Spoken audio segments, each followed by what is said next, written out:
नमस्कार। कहिले सोच्नु भएको छ दुईजना बीचको एउटा सानो खटपटले कसरी पूरै समाजलाई नै तरङ्गित बनाउने ठूलो द्वन्द्वको रूप लिन सक्छ? आजको हाम्रो यो विश्लेषणमा हामी समाजलाई आकार दिने यिनै शक्तिहरूलाई केलाउनेछौँ। एउटा सामान्य मतभेदबाट सुरु भएर न्याय र समानता जस्ता ठूला ठूला अवधारणाहरूसम्मको यात्रा। आउनुहोस् सुरु गरौँ। हो, यही प्रश्न नै हाम्रो आजको छलफलको मुटु हो। कसरी एउटा सानो झिल्कोले डढेलुको रूप लिन्छ? ठिक त्यसरी नै समाजमा एउटा सामान्य देखिने विवादले कसरी गहिरो, जटिल र कहिलेकाहीँ त विनाशकारी द्वन्द्वको रूप लिन्छ? ल, आउनुहोस् यसको जरोसम्म पुग्ने प्रयास गरौँ। सबैभन्दा पहिले त हामीले विवाद र द्वन्द्व बीचको फरक छुट्याउनुपर्छ। यी दुई शब्द उस्तै उस्तै लागे पनि यिनीहरू बीच आकाश जमिनको फरक छ। यो फरक नबुझी अगाडि बढ्न सकिँदैन। हेर्नुस्, विवाद भनेको छोटो समयको लादी कुनै एउटा सानो विषयमा हुने मतभेद हो। यसलाई समाधान गर्न पनि त्यति गाह्रो हुँदैन। तर द्वन्द्व भनेको बिल्कुलै फरक कुरा हो।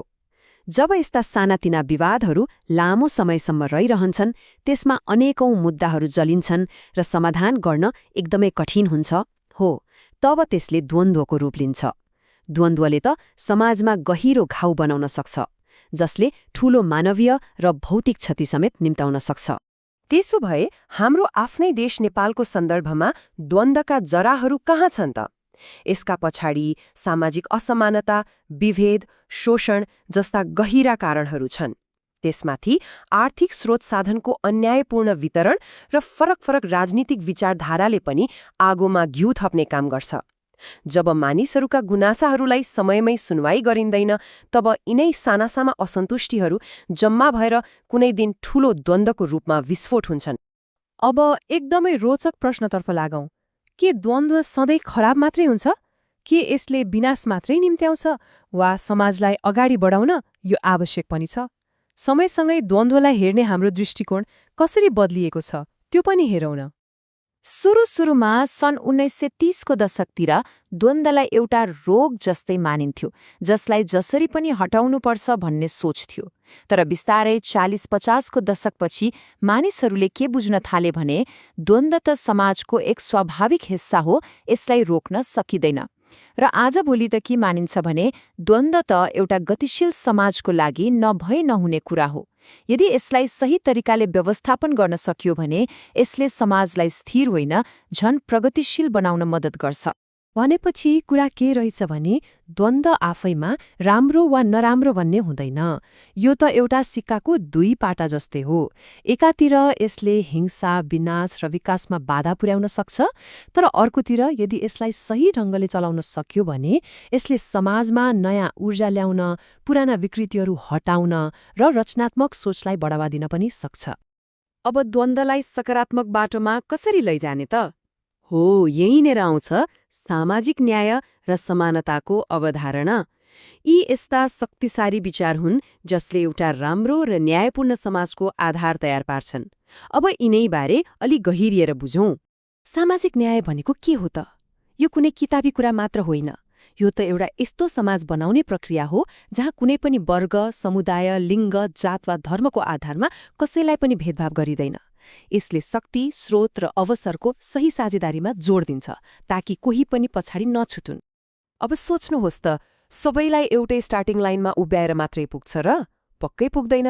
जो पहिल्यैदेखि नै पछाडि परेका छन् उनीहरूलाई त अलिकति विशेष सहयोग गरेर अरूसँगै दौडन सक्ने बनाउनु पर्यो नि, होइन? पुनः वितरणकारी न्यायले त्यही गर्छ। आरक्षण, समावेशीकरण र सामाजिक सुरक्षा जस्ता कार्यक्रमहरू यसैका उदाहरण हुन्। अनि विगतका घाउहरूको नि? इतिहासमा भएका विभेद र उत्पीडनले पारेको चोटलाई मलहम लगाउने काम गर्छ पुनःस्थापनात्मक न्यायले। यसले पीडित समुदायलाई राहत दिने र उनीहरूको खोसिएको अधिकार र सम्मान फिर्ता दिलाउने कुरामा ध्यान दिन्छ। जस्तै कमैया प्रथा वा छुवाछुत जस्ता कुप्रथाहरूको अन्त्य गर्नु यसैको एउटा पाटो।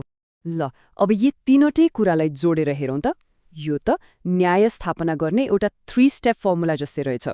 पहिलो चरणमा शिक्षा, स्वास्थ्य जस्ता आधारभूत कुरामा सबैको समान पहुँच सुनिश्चित गर्ने। दोस्रोमा जो पछाडि परेका छन् उनीहरूलाई आरक्षण जस्ता उपायले अगाडि बढाउन मद्दत गर्ने। र तेस्रोमा विगतका अन्यायहरूलाई सच्याएर सबैको सम्मान पुनर्स्थापित गर्ने।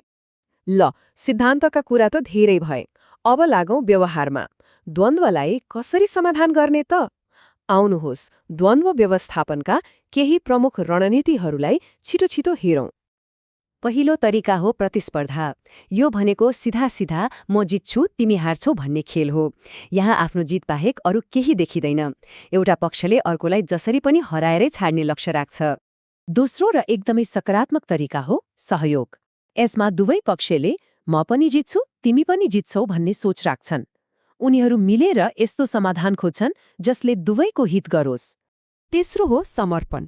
कहिलेकाहीँ सम्बन्ध जोगाउन वा ठूलो हितको लागि एउटा पक्ष पछि हट्छ। यो ल म हारे तिमी जित भने जस्तै हो। यहाँ एउटा पक्षले आफ्नो दाबी छाडिदिन्छ। चौथो हो पन्छाउने। यसमा द्वन्द्वलाई वास्तै नगर्ने वा त्यसबाट तर्किने प्रयास गरिन्छ। नजित नहार बस मुद्दालाई जस्ताको तस्तै छाडिदिने। कहिलेकाहीँ यो पनि एउटा रणनीति हुन सक्छ। र अन्तिममा आउँछ सम्झौता। सायद यो नै सबैभन्दा बढी चल्ने तरिका हो। ल अलिकति तिमी छोड अलिकति म छोड्छु भने जस्तै। यहाँ दुवै पक्षले केही पाउँछन् र केही गुमाउँछन् अनि एउटा बीचको बाटो निस्कन्छ। अब यत्रो कुरा गरिसकेपछि हाम्रो आफ्नै देश नेपालको अवस्था के छ त्यतातिर हेरौं। नेपालले न्यायपूर्ण समाज बनाउन के कस्ता प्रयासहरू गरेको छ र हाम्रो अगाडि कस्ता चुनौतीहरू छन्। असमानताको एउटा ज्वलन्त उदाहरण यही तथ्याङ्कले देखाउँछ। नेपालमा जग्गाको स्वामित्वको कुरा गर्दा लगभग 81% भन्दा बढी पुरुषको नाममा छ भने महिलाको नाममा 20% पनि छैन। कति ठूलो खाडल होइन त? यस्तै गहिरा असमानताहरूलाई सम्बोधन गर्नु आजको प्रमुख आवश्यकता हो। यस्तै खाडलहरू पूर्णको लागि नेपालमा प्रयास नभएका होइनन्। हाम्रो संविधानले नै सामाजिक न्यायलाई मौलिक हकको रूपमा राखेको छ। निजामती सेवामा आरक्षणको व्यवस्था छ। विभेद अन्त्य गर्ने कानूनहरू छन्। एकल महिला र अपाङ्गता भएका व्यक्तिहरूका लागि भत्ता जस्ता कार्यक्रमहरू पनि छन्। प्रयासहरू चौतर्फी नै देखिन्छन्। तर प्रयास हुँदाहुँदै पनि बाटोमा चुनौतीका पहाडहरू छन्। राम्रा नीतिहरू कागजमै सीमित छन्। समाजमा गहिरोसँग जरा गाडेको पितृसत्तात्मक सोच अझै हटेको छैन। कहिलेकाहीँ त जसलाई सहयोग चाहिने हो उसम्म कार्यक्रममै पुग्दैन।